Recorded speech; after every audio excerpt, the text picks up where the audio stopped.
Volatility is a very important thing in our field, you know. And of course, yes, on one hand, we go into like swing trading, which means we operate in relation to swings and the volatility we see in front of us. So if I show you here, I have some kind of swing here.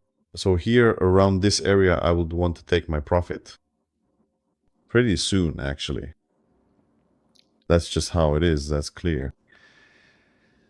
But very often we get into a situation where, like whether the stop loss, yeah, if I drew the zone like this, let's say, and put the stop loss here, or the situation was like this, and now the stop loss would be here. So is that actually okay, or is it not okay? Or on the other hand, we have one of those long candles, usually from news events. And now I don't know if I should really put it all the way behind that long candle, you know. These things many times, well, we just ask ourselves a lot of questions. And this should help you solve a lot of those questions to find the answer, you know. That means when you ask yourself questions, which is absolutely fine, you should either know the answer or at least be able to answer it yourself. On mataf.net, I've shown you these pages many times before. Among other things, we've looked at correlations here and so on and so forth. Pip value, the price of that currency pair, among other things. There's also volatility here, forex volatility, right? This is the page. It keeps trying to load something for me, but it just can't seem to load. Nevertheless, this is either you have volatility as such. You have the output, you simply have the currency pair. What is the daily volatility there, right? First, you can take a look at which one here has the highest, which one gives you the most volatility. It was always GBP and ZD, but lately the yen has started to pick up more, and it has overtaken GBP and ZD, and now it's GBP JPY from what I've noticed, right? That's where the highest volatility is. For many, many years, it was actually a bit different. But why am I talking about this?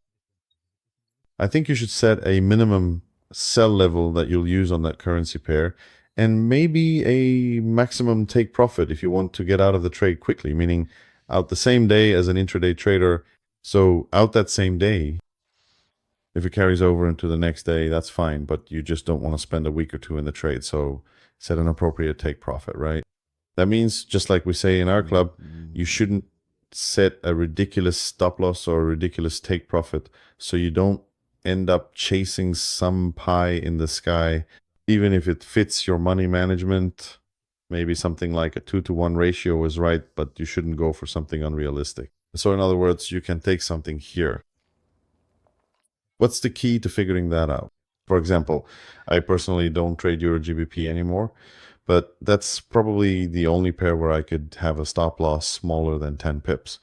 That's really the only one, yeah. The volatility is so low, one of those rare, really low volatility pairs, that I could maybe have a 7 pips stop loss there, at the very least. But with the other currency pairs that I usually trade, euro, dollar, and so on, anything with the pound, it's at least 10 pips or 12 pips, or it varies, really depending on the volatility. If you take the euro dollar here, which has an average daily volatility of 72 pips, what I usually do is divide that by 5. That means I take a calculator, and here I write 72 divided by 5. That came out to 14 pips. So that means I should have at least a 14 pip stop loss on the euro dollar, right? That means I wouldn't want, just because there's a small candle now, it doesn't mean that the daily volatility in the long run, yeah, I don't want to get stopped out unnecessarily. And as I said, I tightened it. I just did this. I don't really have, like nowadays, I don't have those tables for it anymore. These days, I've had those currency pairs, those 10 currency pairs for so long that I already know their volatility.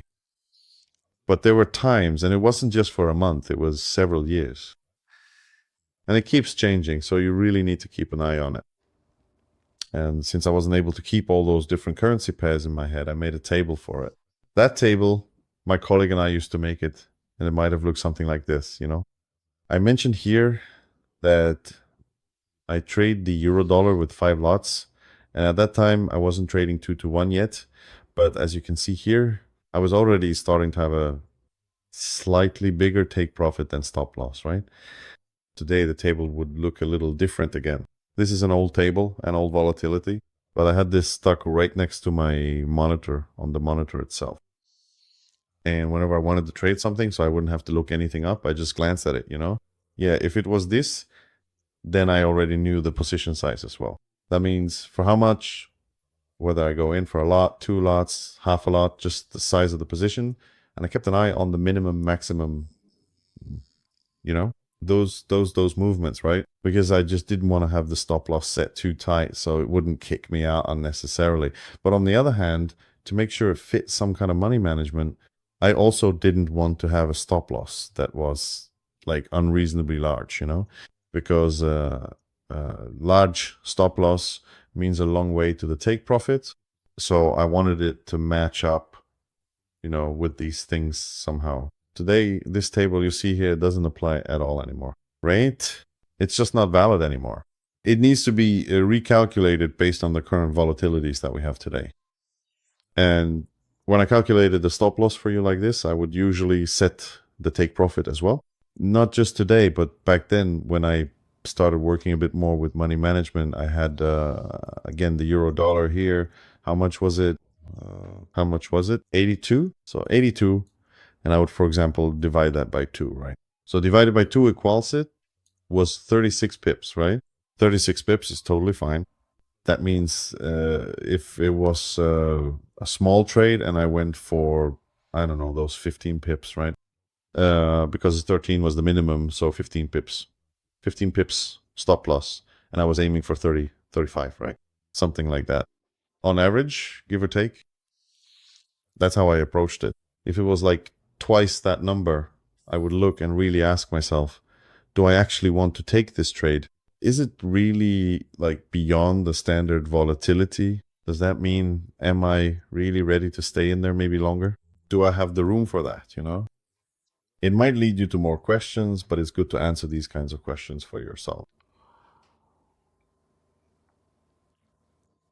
So on Mataf, you just look up the currency pairs, you find out what the daily volatility is for the currency pair you're trading, and you start working with it in some way.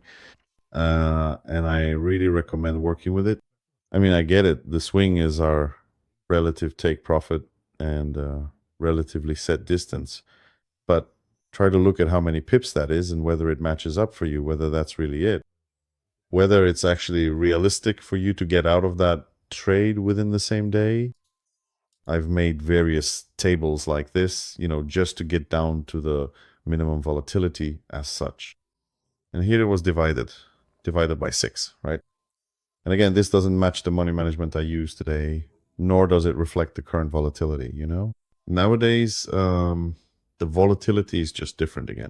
Here, if I look, GBP and ZD had significantly, you can see it at that time, 171, and GBP JPY only 127. Simply put, GBP and ZD was the most prominent one. Today, that's no longer the case.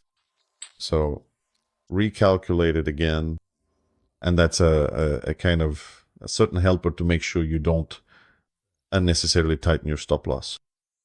On the other hand, so you don't bite off more than you can chew, you know? So volatility, the way we need it for our trading, those numbers actually tell us something. They say something about it.